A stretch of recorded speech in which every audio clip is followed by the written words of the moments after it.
માટીકામ બોર્ડ દ્વારા માન્યતા પ્રાપ્ત મૂર્તિકાર પ્રતિમા શાહ દ્વારા ઇકો ફ્રેન્ડલી મૂર્તિઓનું નિર્માણ કરવામાં આવ્યું। આમ તો બજારમાં માટીની ઇકો ફ્રેન્ડલી મૂર્તિઓ અને મૂર્તિકારો બનાવે છે, પરંતુ આજે અમે આપને એવી મૂર્તિઓ બતાવવા જઈ રહ્યા છે જે ઇકો ફ્રેન્ડલી તો છે જ, સાથોસાથ ભગવાન ગણેશજીના શુકનમંતા સ્વરૂપના વર્ણનને અનુસરી બનાવવામાં આવી છે। મૂર્તિના નિર્માણમાં એક સ્વરૂપની એક જ મૂર્તિ, પ્રાકૃતિક રંગોનો ઉપયોગ, રંગકામ માટે ધાર્મિક દૃષ્ટિકોણ મુજબની પીછીનો ઉપયોગ, ભગવાનના આસનની વિશેષતા, તમામ બાબતોને સમાવી લેવામાં આવી છે। ભગવાન ગણેશજી જ્યારે ભક્તોના ઘરે 10 દિવસનું આતિથ્ય માણવા આવે છે, ત્યારે ભગવાનની સેવાનું ફળ તેમની મુખ મુદ્રા અને સ્વરૂપ પર પણ નિર્ભર હોય છે। સ્થાપના માટે બેસાડવામાં આવતી મૂર્તિની મુખ મુદ્રા પ્રસન્ન અને સ્મિત વેરતી હોવી જોઈએ। આ સાથે ભગવાનના અંગોના પણ શાસ્ત્રોક્ત વર્ણન મુજબ નિર્માણ થવું જોઈએ। આ તમામ બાબતોને મૂર્તિકાર પ્રતિમા શાહે પોતાની મૂર્તિઓમાં પ્રાધાન્ય આપ્યું છે। સંપૂર્ણ ઇકો ફ્રેન્ડલી મૂર્તિઓનો અહીં શણગાર પણ વિશેષ જોવા મળે છે।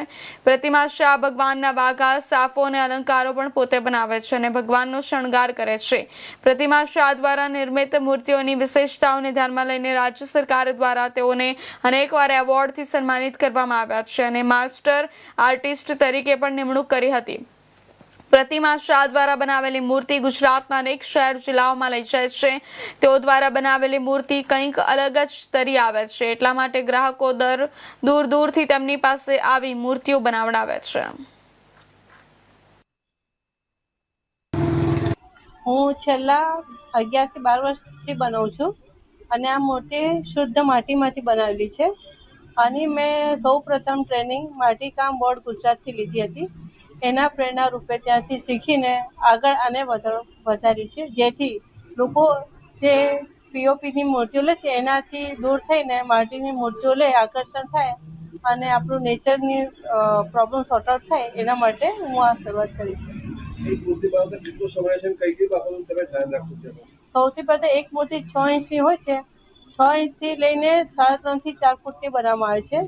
એમાં 3 દિવસથી લઈને 15 દિવસનો સમય લાગે છે અને આમાં સૌથી મોટું ધ્યાન રાખવામાં આવે છે કે એમાં chemical, non chemical colours use કરવામાં આવે। ફક્ત પાણી માટીથી બનાવવામાં આવે, જેથી કરીને જો તમે ઘરે પણ વિસર્જન કરવું હોય તો તમે સુખ સમૃદ્ધિ સાથે એનું વિસર્જન થઈ શકે છે। મૂર્તિ બન્યા પછી એને શણગારવી એ પણ એક કળા છે, કઈ રીતે તમે એ હું પ્રત્યેક વ્યક્તિના આદર, પ્રેમ જે એમનો ગણપતિ પ્રત્યે હોય છે એના પ્રમાણે એમના રીતે સજાઈને આવી છું। જેવું કે એક વ્યક્તિ કે ભાઈ મને આવી છે એના સ્પેશિયલ એવી બીજા કોઈને નહીં જોઈતું। બધાને પોતાના ગણપતિ પોતાની રીતે સજાવેલો હોવો જોઈએ, તો એમના ઈચ્છા પ્રમાણે સજાઈને આપું છું। પ્રતિમા પિનાકીન શાહ। પ્રતિમાબેન જે મૂર્તિઓ બનાવે છે એમનામાં જે આર્ટ જે છે તે બહુ ઓછા લોકોમાં જોવા મળે છે।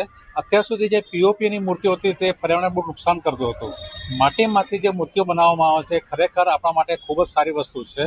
ઇકો ફ્રેન્ડલી મૂર્તિઓ છે, ઇકો ફ્રેન્ડલી કલર છે, જે પ્રમાણે આપણે ડિમાન્ડ હોય છે અમારી, જે અમે માગીએ છીએ એ પ્રમાણે મૂર્તિ બનાવીને આપે છે અને એક મૂર્તિ બીજી વાર એમને રિપીટ થતી નથી। એ સારામાં સારી એમનામાં